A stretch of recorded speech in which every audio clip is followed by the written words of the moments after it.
Introducing FANZONE. My friend Elliot from Canada. We are still Say we top of the league. Say we are top of the league. We are top of the league. Say we are top of the league. Allows any fan, anywhere you are on the planet, to broadcast live into our shows at the push of a button via our website or app. I'm tired of hearing about the Europa League like it's silverware. So is the League Cup. So is the Dubai Cup. So is the Community Shield. Ah, Michael, come on, they're not the same level. No, I mean it. Cecile. My guy. FANZONE on AFTV Plus. You can download it on iOS or the Play Store and have your say. Yes, up people, welcome back to AFTV. Welcome back to another AFTV Live. That ad was brilliant. I love FANZONE, oh my days. Remember guys, you can get involved in FANZONE normally on the Fridays as well, the Mondays with Turkish by himself, hearing from the fans, getting your thoughts and opinions on of the fixture over the weekend or any trending topic. So make sure you check out FANZONE. Make sure you have to do that by downloading the AFTV Plus app. As you can see, I'm joined by Turkish. Turkish, how are you feeling? Man City tomorrow. You seem today, since you've been in office, just calm, just waiting to see what's going to happen tomorrow. Is there excitement in there for you at all? I'm excited to see how we perform, yeah. I mean, there is a chance we can do something, but after that Southampton one, where I feel like we've handed clear advantage to City, that's why I'm kind of calm about it. Calm before the storm. Calm before the storm. Let's hope the storm favours Arsenal, let's hope so. Listen, we're going to talk about a lot of things in today's show. Obviously, the Granit Xhaka doubt, we would have seen from the last game against Southampton, he dropped out from illness, and he's still not been confirmed if he's available or not. I personally think it's Mikel Arteta player doing mind games, but there is still a doubt there, and I'd like to hear from the people in the comments, people watching, how they would, fix up, change and alter the team if Xhaka's not involved. And there's other things to talk about. The Youth Cup final is tonight, Arsenal versus West Ham. Myself and Robbie will be going, so if any of you are in Finsbury Park or by the Emirates or at the game today, make sure you give us a hello and give us a shout. Be good to see you all. It's going to be a huge game. I'm going to speak about the Youth Cup as well. And there's some other little things. Obviously, City tomorrow, how's everyone feeling? Some things that are floating around if Arsenal don't win the league this season. The new thing is you'll never win it. This is the perfect time for Arsenal to win it. So it'll be interesting to get your thoughts on if there's any truth in that and hear from the fans watching. But let's start with the Granit Xhaka. Illness. Turkish, not available. I can see people on Twitter and online. It's not. He's not available. Well, he's got the illness. We don't know if he's going to be available. That guy's going to play, man. I think he's going to play as well. I've said it at the start of here. But if he doesn't, what do we go with? What happens? Do you make it? What have you got? 11. I've got James's 11. That might be popping up on the screen for you right now. This is James's Ultra 11 without Granit Xhaka in the side. As you can see, it'll be coming up.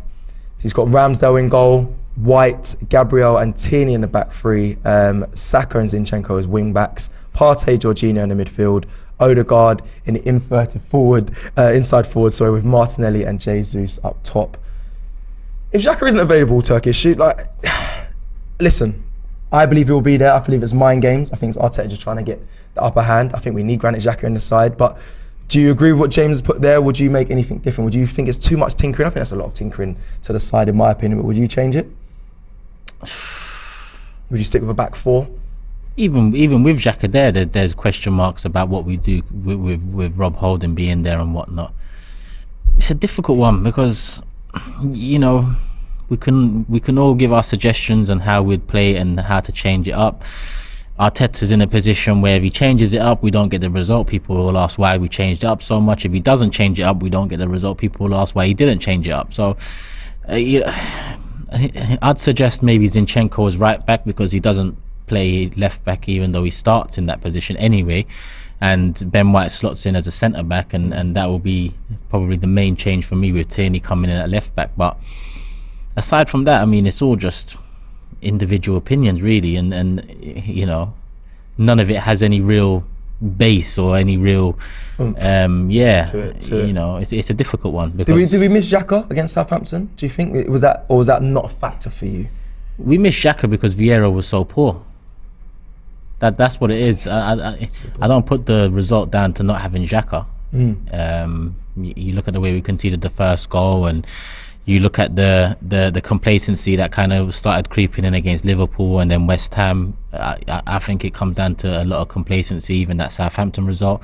So yes, we missed Xhaka against Southampton because of how poor Vieira played, but that shouldn't be the case. I mean, we should still be able to beat Southampton at home without Xhaka, so I don't look at that as key. But missing Xhaka for City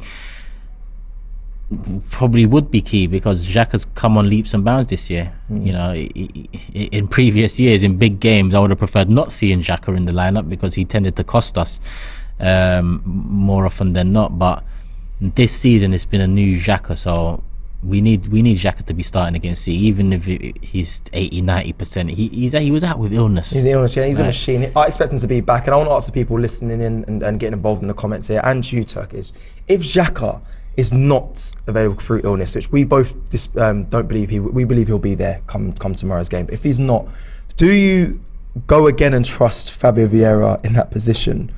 No. Well, let me finish the question, man, straight away. No. Or would you look for another option? Would you bring someone else in that midfield? Would you bring Emile Smith? I wanted Emile Smith Rowe. When I heard about the Granit Xhaka not being available, I thought Emile Smith Rowe was going to go in there. There must be something serious going on with him, whether it's fitness or whatnot. But I'd have liked him there over Fabio Vieira, in my personal opinion. I think he would have offered a lot more.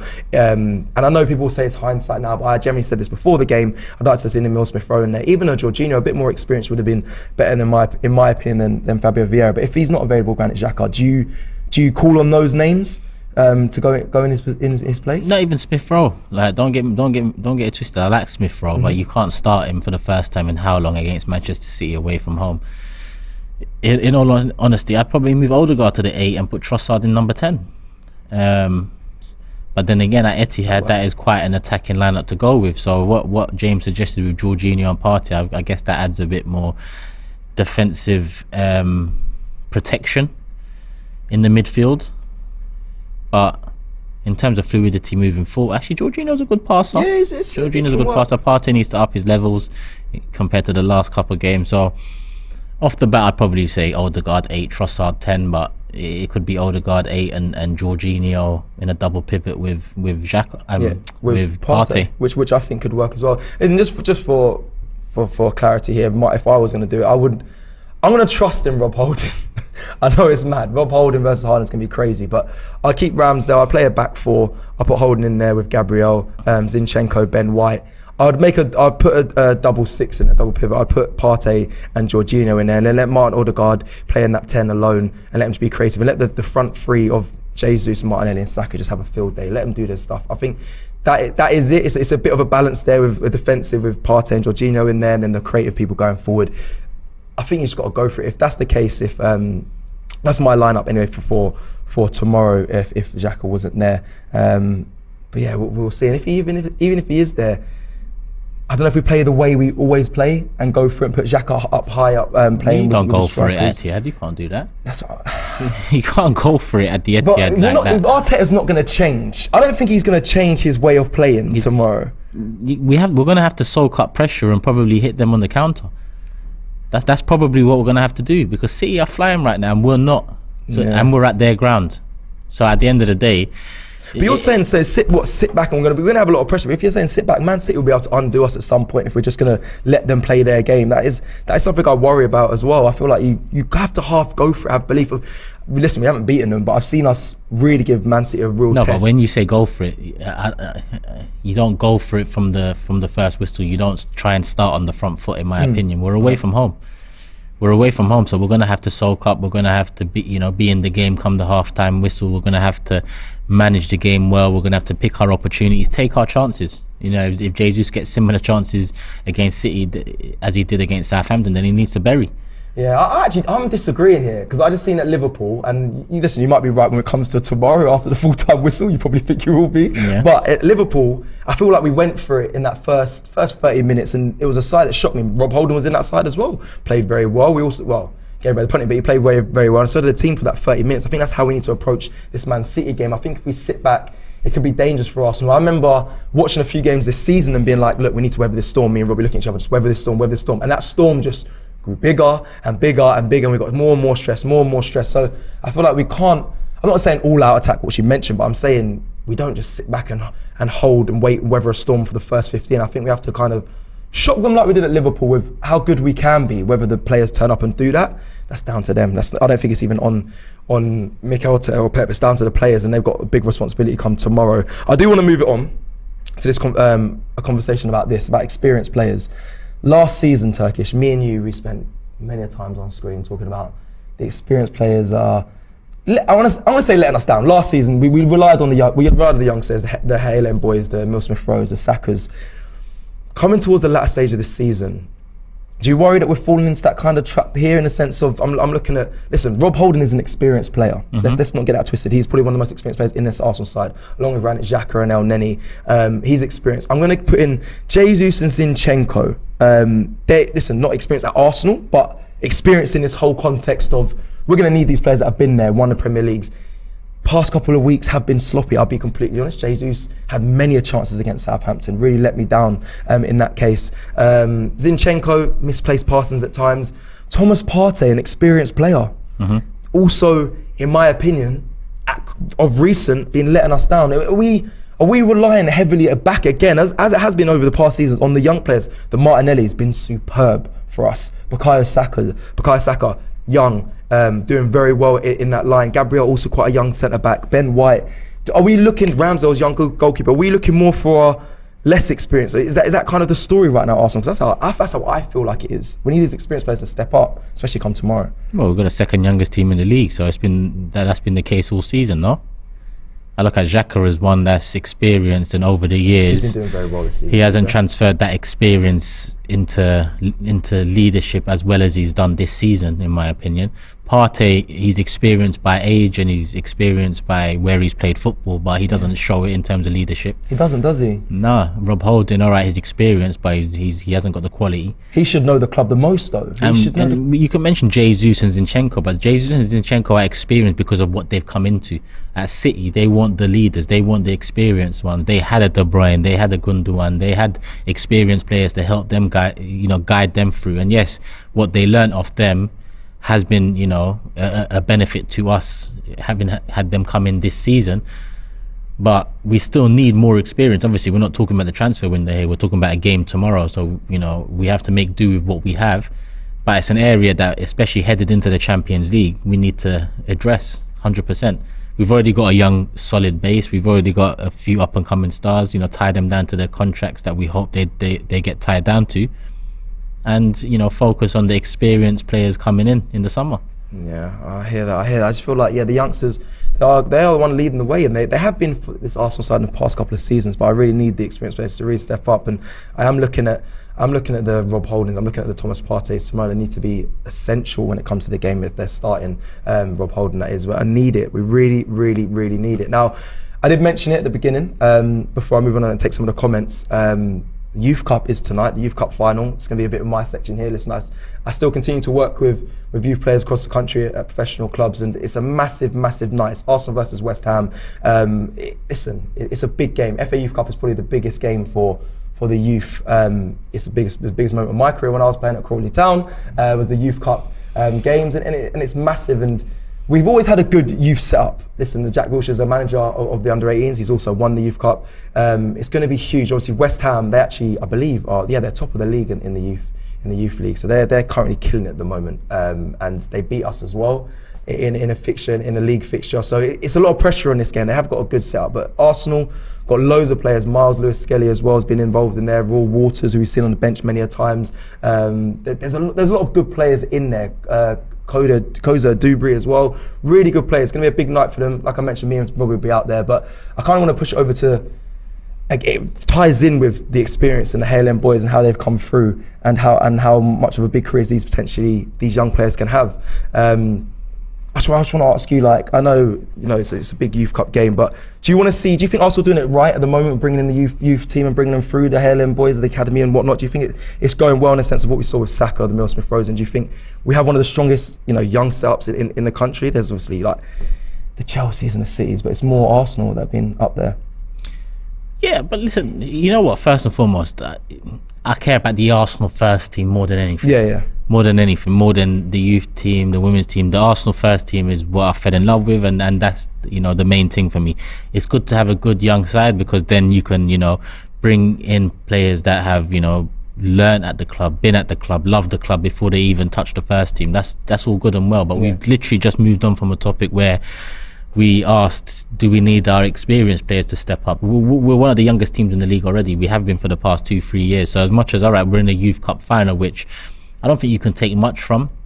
I'm not looking at any other young stars to come in the next year or two in terms of the first team setup. Me too. I'm looking at external players coming in, because look, if I'm thinking about young players at Arsenal that haven't, you know, burst onto the first team scene yet, I'd say Patino. Obviously he's played first team football for us, but that's the one I'm looking at as the next up potentially, especially in a position where, in my opinion, we're quite light in the midfield.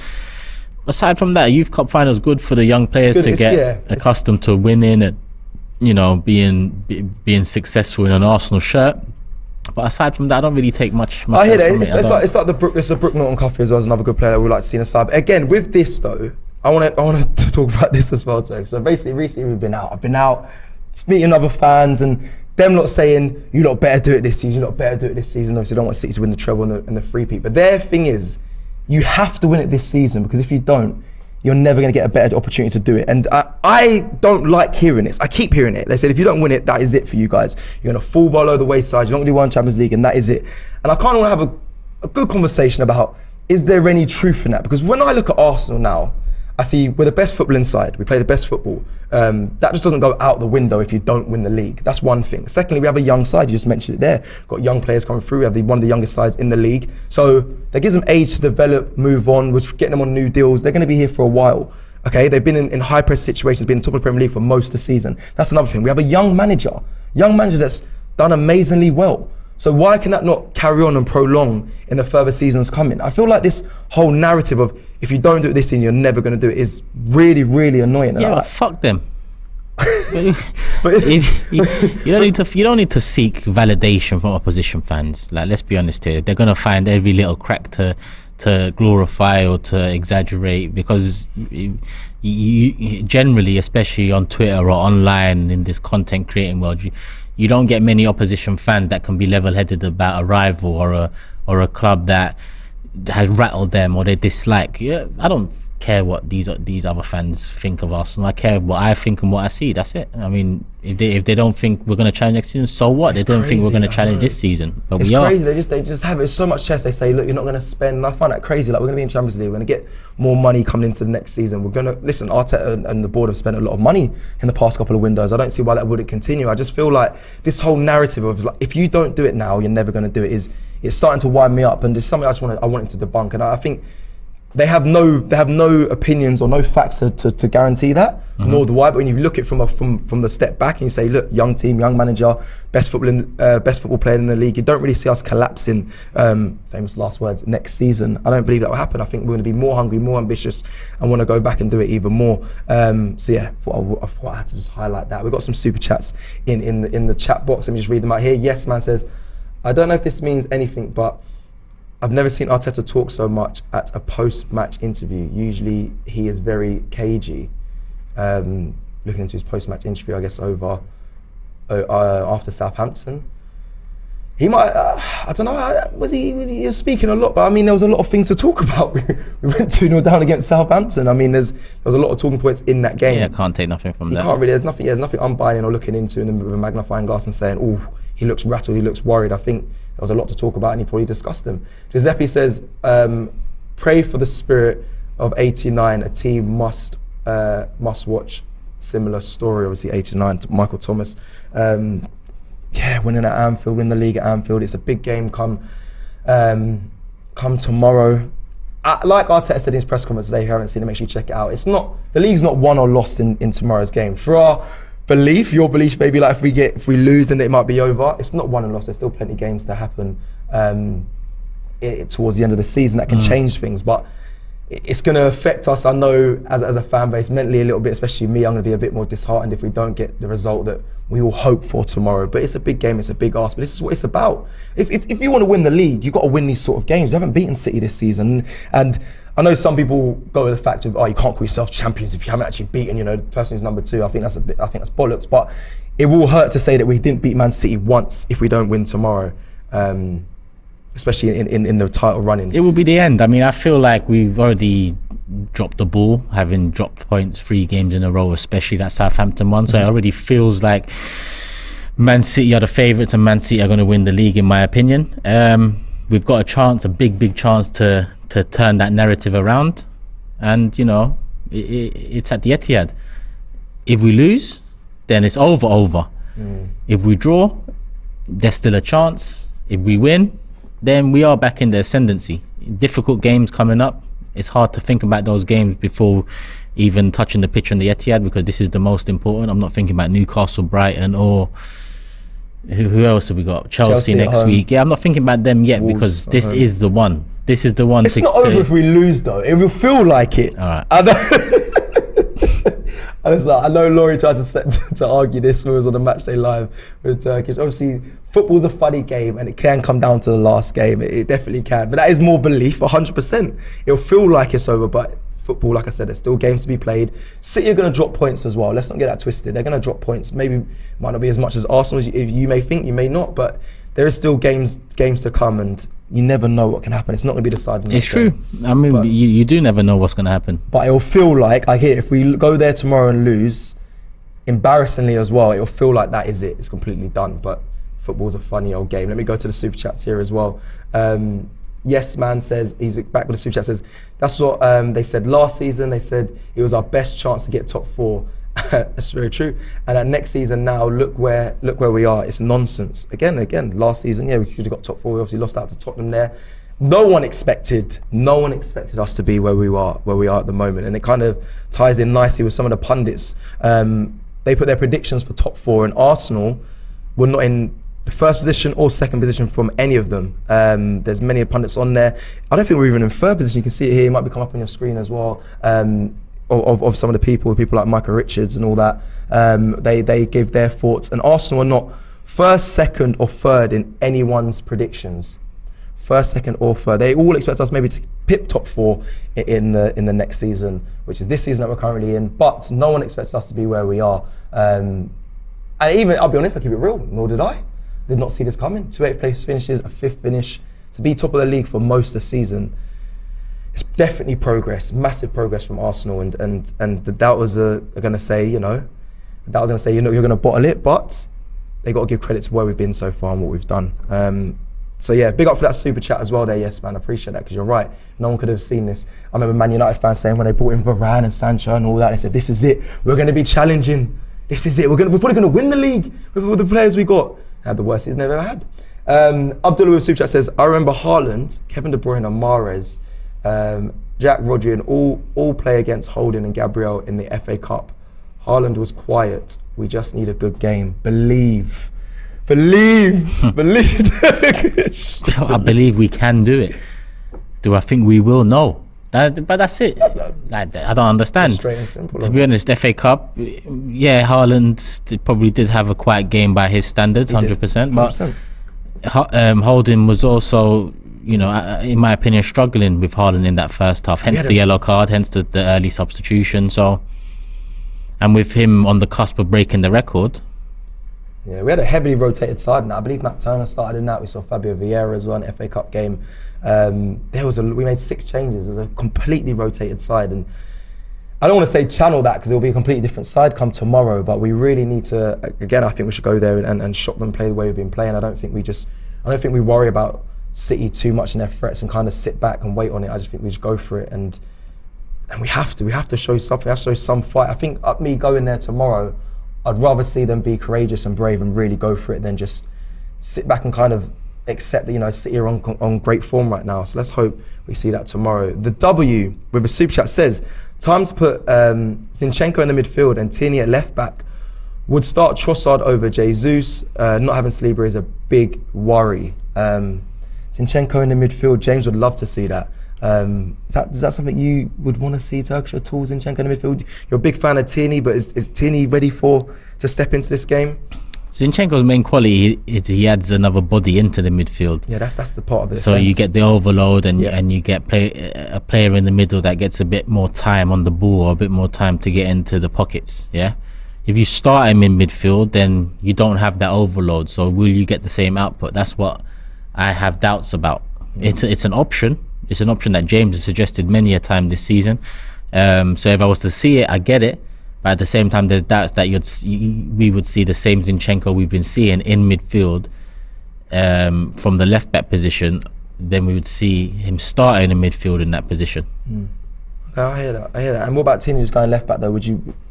Is that something that, you know, I got a comment right here from Nathaniel says the disrespect Tierney gets is unreal. Do you think people are still disrespecting Tierney? Do you still think, I know how much you like him and you want him to stay for the next season, but since he's been stepping in, he hasn't had the greatest of games in my personal opinion, but he's still got a good player in him. But Zinchenko's, yeah, people do disrespect him because they now have seen what Zinchenko can bring from a fullback position, and Tierney is literally the complete opposite in terms of the type of fullback he is.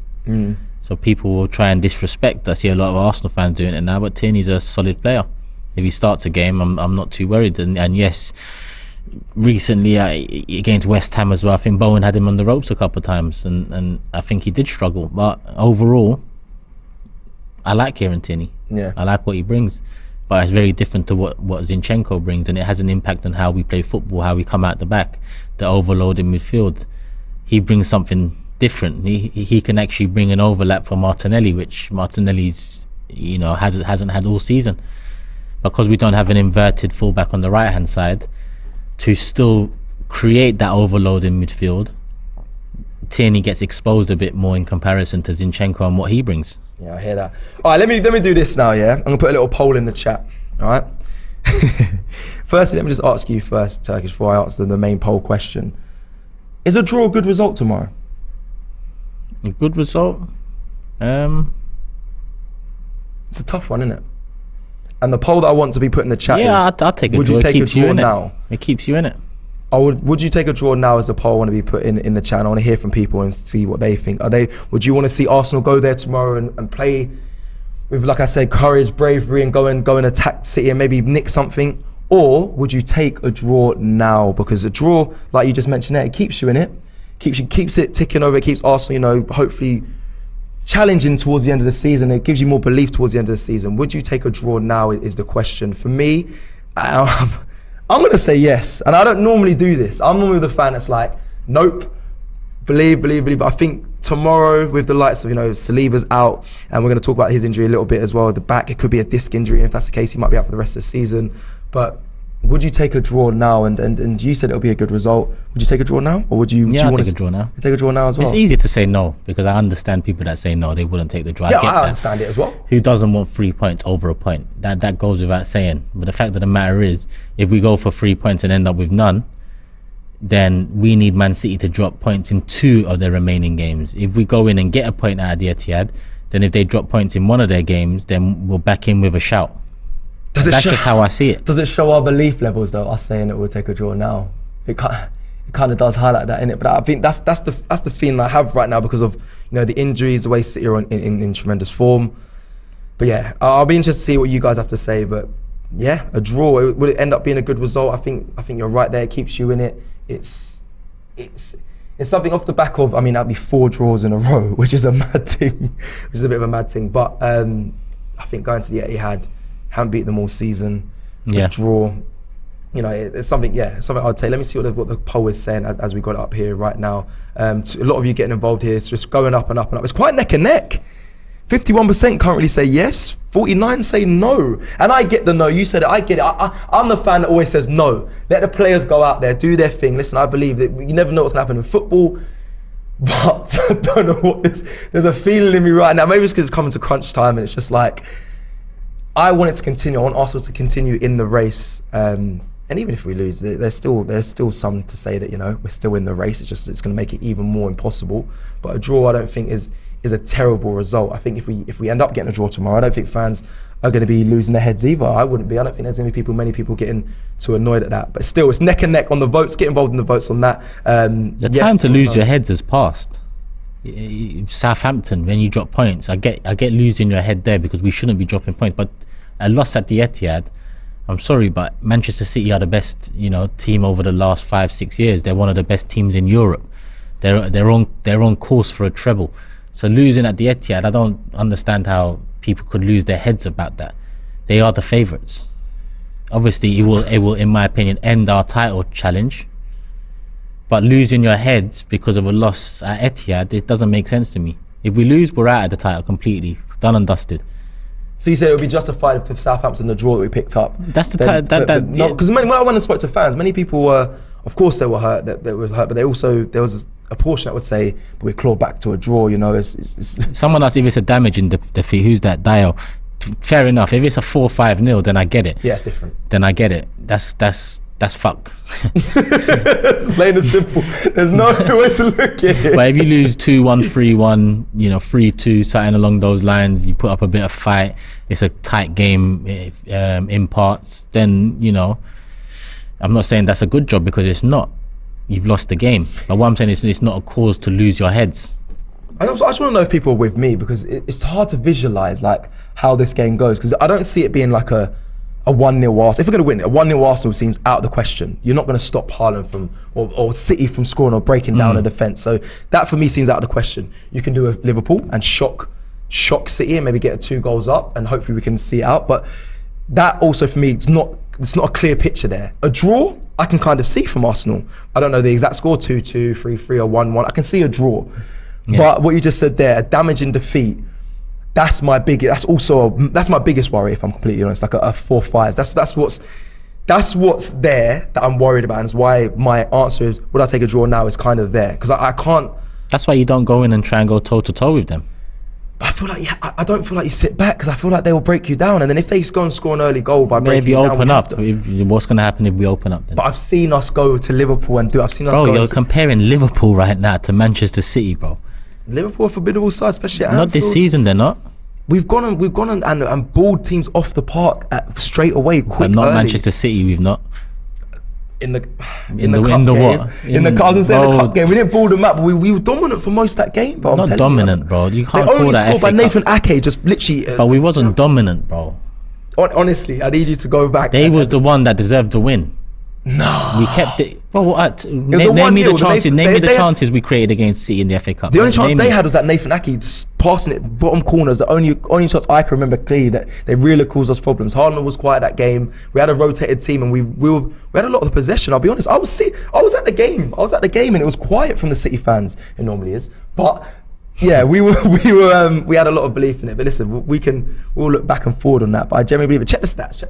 You want me to check it, yeah? Yeah. We'll come back to that. Let me read some of the super chats, because there's a load coming in. Let me start with date with the votes. 479 of you have voted. Would you take a draw now? 53% of you say yes. 47% say no. Okay. There's a load. Thank you for the super chats, everyone. Big up. Let's get back into them, because there's quite a few. Paul Surin says, I watched the box to box. Great content, Turkish. Big up. Love. I want to see the fight tomorrow, no matter what the end result is. Build up in the summer and go again. I hear that the fight is important. It's what I think a lot of fans want to see. I want to see us go toe to toe with City. I can't have them just beat us again this season. Akena with a super chat says, we had a good young team in the 07-08 playing good football, but we didn't win and didn't knock on the next few seasons. This team kind of reminds me of them. We had a good young team in it. But, okay, I hear that, Akena, but do you not see, is there not more belief from your side saying going forward, the Bukayo Sakas of this world, the Martinellis have done a madness at this age in what they're doing. I think going forward, you might see a lot more of that, and I genuinely believe that, especially if we improve in signings come the summer, and put a bit more experience around them as well.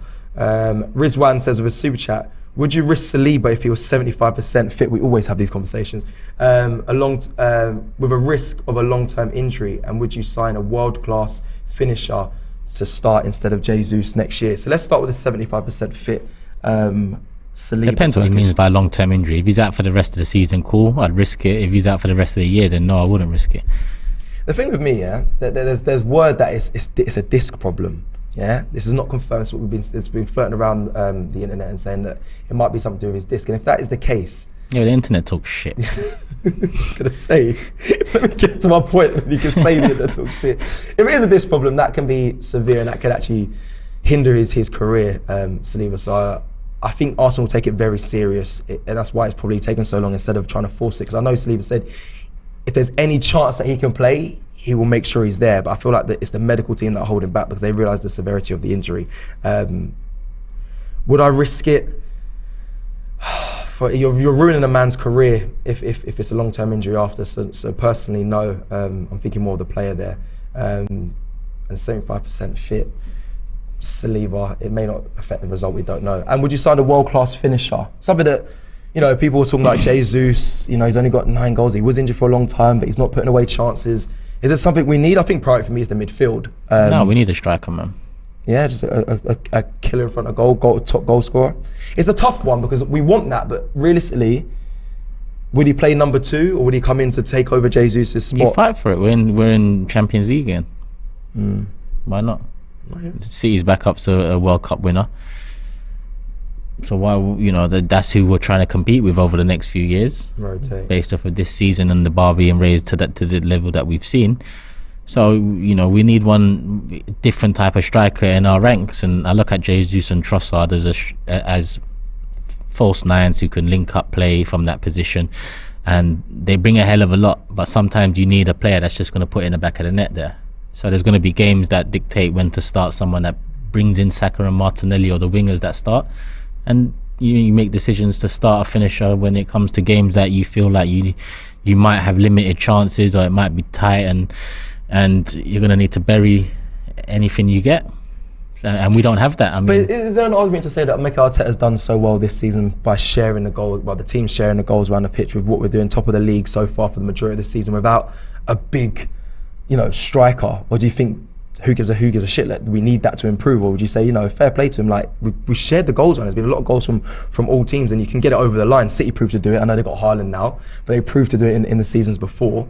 Is there a screaming need for that killer striker? Can Jesus not improve his scoring record if going forward as well? He can, but he's also, he's coming into his prime. But you would have had to have seen him slowly but surely improve on his finishing, and we haven't really seen that. And a lot of the time, because he does so much work outside the box, he might not be at the end of things inside the box when we need him to be. And that's not knocking him, because what he does outside the box is integral to the way we play and the success we've had this season. But like I said, there's going to be games next year, Europe and all of that you're going to need someone that is heavily box orientated, and when it gets in there, he's on the end of things. So we're gonna end. The poll has been ended. Apologies. The poll has been ended now, and it was 51% say yes, they'll take a draw. 48% say no, they wouldn't. Very, very tight, by the way. What a poll that was, by the way. I can see, you can feel how Arsenal fans are feeling right now just from the poll there. Abdullah back with a super chat says, a draw will mean we have to win the rest. I think City will at least draw one more game, draw one more away game. A win will give us room to drop one more elsewhere. Yes, it's the same. We have to win every other game if we draw. No one's arguing whether we'd take a win over a draw, or a draw over a win. Sorry. Of course not. So everyone wants to. What we're saying is, would you take the draw, and what would a draw mean? A point would mean that there's still a chance that City drop points in one more game. To be honest, even if we draw the game and City draw another game, then they're still ahead of us on goal difference. If we win the rest of our games, I believe. Because what is it? We're 5 points ahead. They got 2 games in hand. So let's say they're 1 point ahead of us. Yeah. 1 point ahead of us. So if we win and we draw. Oh no, so we'd be calm. A draw would be alright, because then if they do draw another game and we win the rest, we'd be a point ahead. We'll have to win all our games. But obviously a win is much better than a draw. Yeah, which is clear. Peter, thank you for the super chat. Big up, Peter, appreciate that. And then William here with a super chat says, a draw is unacceptable. If these boys want to be champions, they must beat City, says William. If we draw and we win the rest of the games and win the league, I'll be honest, I'm still going to be at that parade shamelessly celebrating. It doesn't matter. I don't care. As long as we listen, we don't have to beat City to win the league. It doesn't make us deserving champions because we beat City. Again, that was that narrative we spoke about earlier. Like, if you haven't beaten the person who's second, then are you really deserving of being champions? I don't hear that. I do not subscribe to that way of thinking at all. If we win the league, we draw there tomorrow, we win the rest of our games. Do you know what we end up with? We still end up with the trophy, and that's the most important thing. Whether if you haven't beaten City or not, Leicester didn't beat us when they won the league. I don't think they care about that. They won the league. Let's be real. We're gonna go to some more super. There's loads flooding. Thank you so much, everyone.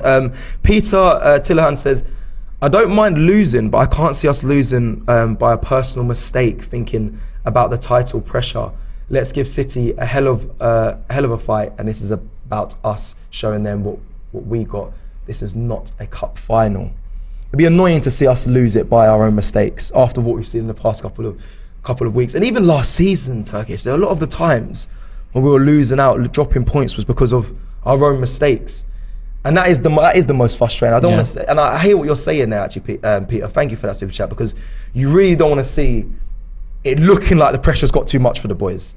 Some people argued when Ramsdale passed out the back is because he's feeling the pressure. I don't really agree with that, but you don't want to see that when it comes to, being there, because they're going to have many more opportunities where they're going to be hopefully challenging next season. But the Champions League next season is going to be high pressure situations. We need players to really indulge in this and come out on top when it comes to mentality. That's the one thing I always used to be annoyed at when I looked at Arsenal sides, is the weak mentality. And this is the worst time to quiver and break down. We need you to, and it's easier said than done. Listen, I've never been in a Premier League title race, but please, the mentality side is so important, and you've done it for so long of the season. To now crumble and commit our own mistakes for us to lose, that would be painful. So Peter, I wholeheartedly agree with you on that. I agree as well. I mean, it's a mentality thing. How many times in seasons gone past have we let ourselves down? That's the main thing. Let's just do what we can, and even doing what we can might not be enough, but let's make sure we don't, gift anything to them tomorrow night. Yeah. Just thinking about things. The Newcastle game last season, it felt like what you're saying there, Peter, was the mentality was not there. We got absolutely battered, and the boys just. It was a painful. It was the worst game last season. Was that Newcastle game? We were so bad, and that felt like mentality. It didn't feel like individual mistakes. It felt like the pressure just got too much, and I definitely don't want to see that come again this season. Paul back with a super chat. Paul Serin says, "I would not risk 70% Saliba. He is one for the Arsenal future. I'd love someone like Ivan Toney. So would I. Rice, and on the right-footed centre-back, we challenge again. And on the right-footed centre-back, we challenge again. Back up a Saliba, basically. Back up. Okay, cool. Thank you very much for clarifying that for me. We definitely need that. Midfield for me is important. Midfield, that is a 6 and 8 person. I think we need to get two signings there. A cover for Saliba is definitely clear. We definitely need that. And a Toney, I think, is a bit ambitious, because I think him coming to Arsenal, he's going to want the most of the minutes. We spoke about this before on a live, but yeah, Toney would be ambitious. I'd love to have him here. Great striker, especially this season. Aston Mac, good to hear from you. Good to see you. Thank you for the super chat. Big up, Aston. Can't wait to be back over there in America. Hope we'll be seeing you over there as well. Aston Mac says, big up you two, and shout out everyone we saw in the Chicago Goonapalooza.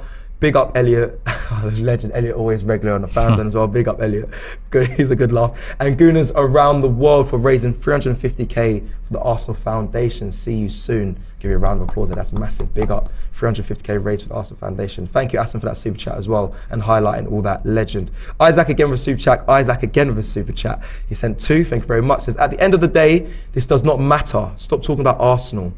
Stop talking about Arsenal. There's more to life than some club. You don't want us to talk about an AFTV Coronation Street or something. I don't get it, Isaac. If you want to hear about something else, then go to another channel. I don't understand. How do you come on AFTV live? Click to say stop talking bad. With the title being Xhaka now. AFTV, that's mad. Isaac, that's crazy, man. My man sent 2 super chats to say that. Stop talking about Arsenal. Yeah, I'm going to ignore that one. I'm just going to let that one pass. I don't know what else I was talking about.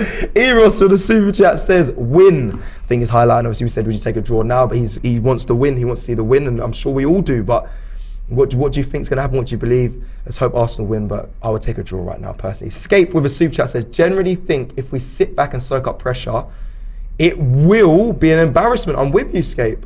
You've got to somewhat take the game to City. No, Xhaka is a huge loss. Obviously, we don't know if Xhaka is definitely confirmed out. We believe he will be there, but obviously the illness from the last game, he was asked in a press conference, and Arteta said we're going to see if he can train today.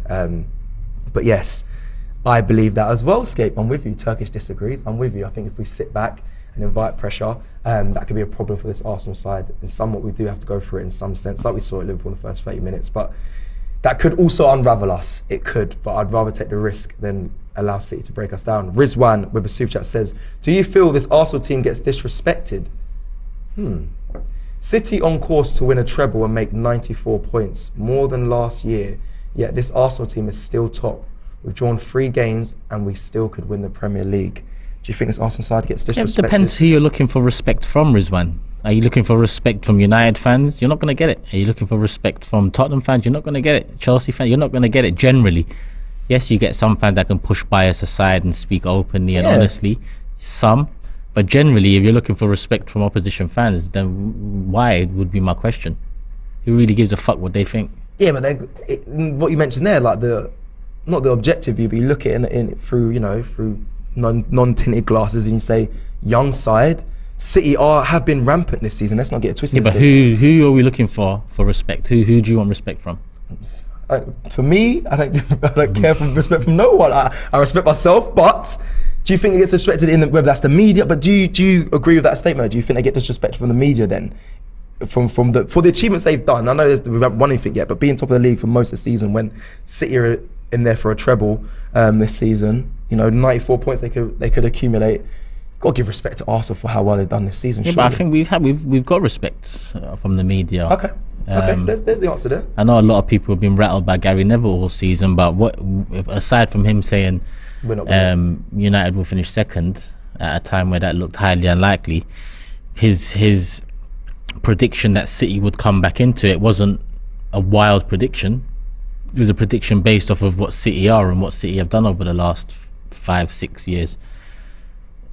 I think Arsenal get respect for what we've done this season for sure. Especially if I look, Jamie Carragher, for example, he talks quite highly of Arsenal. He does. I think you're right. Gary Neville's one that comes to mind. But then again, look at this. I've just pulled this up from Twitter. There's a combined 11 between Arsenal and Man City. There's only 3 Arsenal players in that. You might agree with that. I don't. I'll read out some of the names that they put. This is voted, by the way, by Instagram followers of Sky Sports. So I'm just going to quickly read out. Ederson in goal. They put Kyle Walker right back, Diaz and Stones in there, Zinchenko left back, a middle 3 of Rodri, De Bruyne and Silva, and then a front 3 of Saka, Haaland and Martinelli. Now, again, that can come down to the respect side. Do you agree with that? Do you think that's showing lack of respect to Arsenal players this season? Likes of Martin Odegaard been tremendous. Some people saying he could be player of the season. Obviously, if Arsenal get it over the line, putting Silva in there over him, I think is outrageous. Kyle Walker, who's barely played, Pep doesn't even think rates him. Doesn't say he can't adapt to his system. Him being in there over Ben White, I think is ridiculous. I think there's an argument.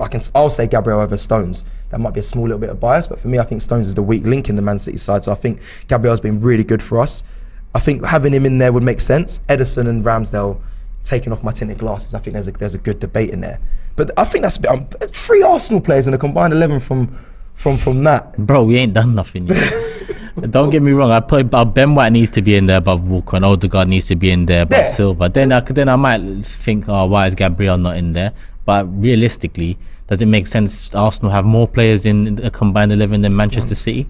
Because if we was to add in Ben White, Odegaard and Gabriel, that would make it 6 players. Yeah, okay. Gabriel, that I can concede. But at least, like you said, the Ben Whites and Martin Odegaards have to be in there, man. I think, and then that kind of plays that respect. Are people showing the respect that Arsenal get, or Arsenal have it right now? People are still. But that's voted by fans. Yeah, but then I know you don't care about their opinions or respect. Yeah, but generally fans. Listen, why do you think so many fans online are onto Arsenal? Because they don't really care about City like that. Saying City haven't got many. No, it's not about how many fans City got. It's just opposition fans don't really. City haven't really They're not the annoying people. No, it's not. They haven't had enough for other fans to be annoyed at when it comes to City. Yeah, I mean, Arsenal fans online are huge, and they rattle a lot of people, and they say a lot of things on Twitter, and it gets under the skin of opposition fans. So when things come about like this, where it's voted for by fans, I don't pay too much mind to it. Okay. Because it's a joke that Walker's in there above Ben White and Silva above Odegaard. That's a madness. It doesn't mean anything to our season. Doesn't mean anything to our future. Okay. That's what you believe. That's what you believe.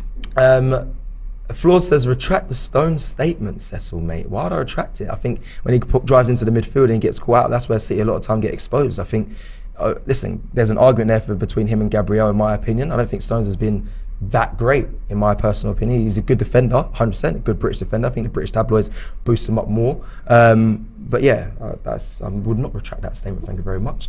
Bob Marley says our fans aren't respecting, saying failure, etc. So that. What did he say? He said our fans aren't respecting, I guess, ourselves by saying failure if we don't win it. He said that's what they're saying at the moment. City all the way with a super chat says counter-attacking is the only way to beat us. RB Leipzig held us to a 1-1 first leg and were sitting back and well until they gave away a penalty. No early penalty, much different game from the 7-0 loss to us. So he's kind of saying what you're saying. Sit back, maybe catch them on the counter. There's no point trying to go toe-to-toe with City. Yeah, I agree. Rizwan with a super chat says, this Arsenal team can go toe-to-toe with Man City. I like the belief from Rizwan, I really do. And William with a super chat says, City fans in the chat talking about respect must be earned. None of you, man, knew there was another club in Manchester until 2008. Know your place and respect your superiors. Big up, William. Big up, William. Aston Mac, he said, I missed your super chat. I thought we read it. Let me just see if I've... Apologies if I have. Aston Mac says, if we put our losses at the beginning of the season and our wins at the end, but still fail to win the title, would you still feel the same way?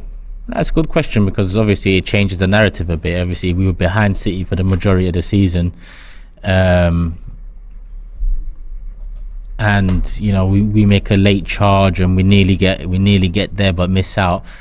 It will be viewed differently to leading the way for the majority of the season and not winning it at the end. So I think opposition fans would probably look at it differently. But Arsenal fans, how do you feel? Yeah, I prefer to be where we are now and be at the top of the league for most of the season. I don't care how you win the league, whether you're top for majority or whether you're second for majority. I don't really care how you win it. You just win it. You just win it. That's how I said it when we say, you know, just want to, who cares about if we don't beat City but we win the league? All matters about winning it.